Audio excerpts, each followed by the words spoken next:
بسم الله الرحمن الرحيم. الحمد لله رب العالمين، والصلاة والسلام على أشرف الأنبياء والمرسلين نبينا محمد وعلى آله وصحبه أجمعين، أما بعد. السلام علیکم ورحمۃ اللہ وبرکاتہ.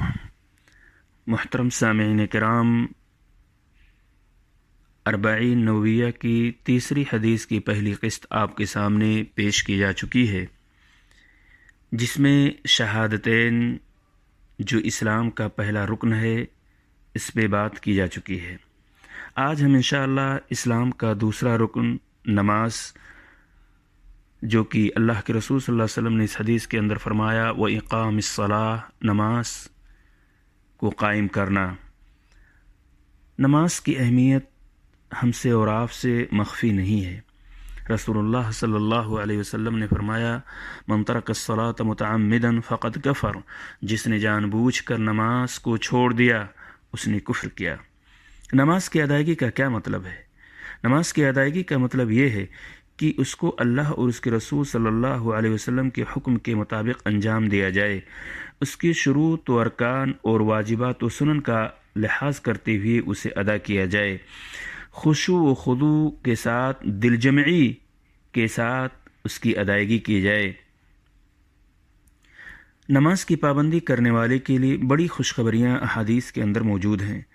رسول اللہ صلی اللہ علیہ وسلم نے فرمایا اول ما يحاسب به العبد يوم القيامة من عمله صلاته فإن صلحت فقد افلح وانجح وإن فسدت فقد خاب وخسر.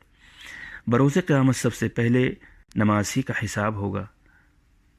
اگر بندے کی نماز درست رہی اس کے سارے اعمال درست ہوں گے، اور اگر معاملہ یہی خراب ہو گیا تو اس کے سارے اعمال خراب ہوں گے. سامعین کرام، زکوٰۃ یہ اسلام کا تیسرا رکن ہے. زکوٰۃ کی ادائیگی کا مفہوم یہ ہے کہ اپنے مال میں غریبوں کے حقوق کا خیال رکھا جائے. صاحب نصاب کو چاہیے کہ زکوٰۃ کو اس کے مستحقین تک پہنچا دے. زکوٰۃ کی ادائیگی سے اللہ کی رحمتیں نازل ہوتی ہیں. حرص و طمع، بخل جیسے برے اوصاف سے نفس کی پاکی ہوتی ہے. اس کے برخلاف زکوٰۃ نہ ادا کرنے سے دنیا میں قحط سالی پڑتی ہے، اور آخرت میں اس مال کی تختیاں بنا کر اور اسے آگ میں تپا کر اس سے زکوٰۃ نہ دینے والے کی پیشانی، پہلو اور پیٹھ کو داغا جائے گا. نیز یہی مال گنج صاحب کی شکل میں آ کر اپنے مالک کے گلے کا طوق بن جائیں گے اور اسے اپنے جبڑے سے پکڑ کر کہے گا میں تیرا مال ہوں، میں تیرا خزانہ ہوں.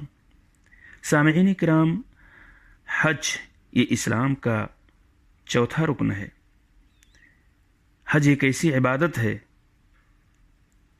کہ جس کے اوپر یہ حج فرض ہوا، اللہ کی عبادت کی غرض سے حج کے مہینوں میں مکہ مکرمہ کا رخ کیا اور طواف کعبہ، صفا و مروہ کے درمیان سعی کی، وقوف عرفہ، مزدلفہ و منی میں شب گزاری، رمی جمرات، حلق و تقصیر وغیرہ جیسے مخصوص عبادتوں کو بجا لایا.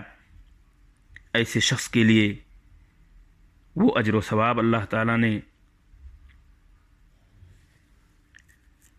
مرتب کر رکھے ہیں، جو کہ حدیث کے اندر موجود ہے. رسول اللہ صلی اللہ علیہ وسلم نے فرمایا من حج فلم يرفث ولم يفسق رجع كيوم ولدته امه. رسول اللہ صلی اللہ علیہ وسلم فرماتے ہیں جس نے اس گھر کا حج کیا، نہ کوئی بےہودہ گوئی کی، نہ کوئی فسق و فجور کا کام کیا، تو وہ اپنے گناہ سے اس دن کی طرح پاک و صاف ہو کر لوٹے گا جس دن اپنی ماں نے اس کو اپنے پیٹ سے جنم دیا. بالکل صاف ستھرا ہوگا. اللہ تعالی ہم سب کو یہ عبادت نصیب فرمائے. محترم سامعین، اسلام کا پانچواں رکن رمضان کا روزہ رکھنا ہے. اس سے مراد یہ ہے کہ رمضان کے مہینے میں اللہ کی عبادت کی غرض سے طلوع فجر سے لے کر غروب آفتاب تک ہر دن کھانے پینے اور جماع بلکہ روزے کو ختم کر دینے اور فاسد کر دینے والی تمام چیزوں سے دور رہا جائے۔ رسول اللہ صلی اللہ علیہ وسلم نے روزے کی بابت اور اس کی فضیلت کے بابت فرمایا، من صام رمضان ایمانا واحتسابا غفر له ما تقدم من ذنبه، جس نے ایمان اور حصول ثواب کی نیت سے رمضان کا روزہ رکھا اس کے پچھلے گناہ بخش دیے جائیں گے۔